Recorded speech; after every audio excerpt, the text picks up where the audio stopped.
मधुमेही रोजच्या डाएटमध्ये किती प्रमाणामध्ये चिकन किंवा मासे घेऊ शकतात हा प्रश्न विचारलेला आहे। सो बेसिकली आपल्या सगळ्यांना माहिती आहे की मधुमेह म्हणजे आपल्याला आपल्या आहारामध्ये कार्बोहायड्रेट्स किंवा कर्बोदक जे आहेत ते त्यांचं प्रमाण नियंत्रणात ठेवणं आवश्यक आहे आणि त्यासाठी प्रोटीन रिच ज्या गोष्टी आहेत त्या आपल्याला ऍड करणं आवश्यक आहे, ज्याच्यामध्ये चिकन, फिश हे खरंच खूप चांगले सोर्सेस आहेत प्रोटीनचे, राईट। पण आता मधुमेह आहे म्हणून रोज फक्त मी चिकन किंवा फिश खाईन तर असं करून चालणार नाही। त्यासाठी तुम्हाला नियमितपणे तुमचं कोलेस्ट्रॉल किती आहे, LDL HDL कोलेस्ट्रॉल किती आहे हे बघणं आवश्यक आहे।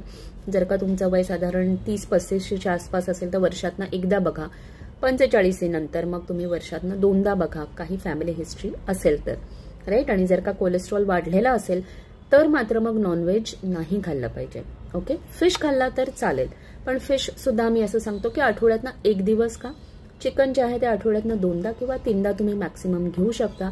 त्याच्यामध्ये व्हाईट पार्ट असतं किंवा लीन कट्स असतात चिकनचे, ते आपल्याला जास्त मदत करतात, राईट। सो हे सगळे बदल करून तुम्ही तुमचा मधुमेह किंवा तुमची रक्तातील साखर किती आहे हे नक्की बघू शकता।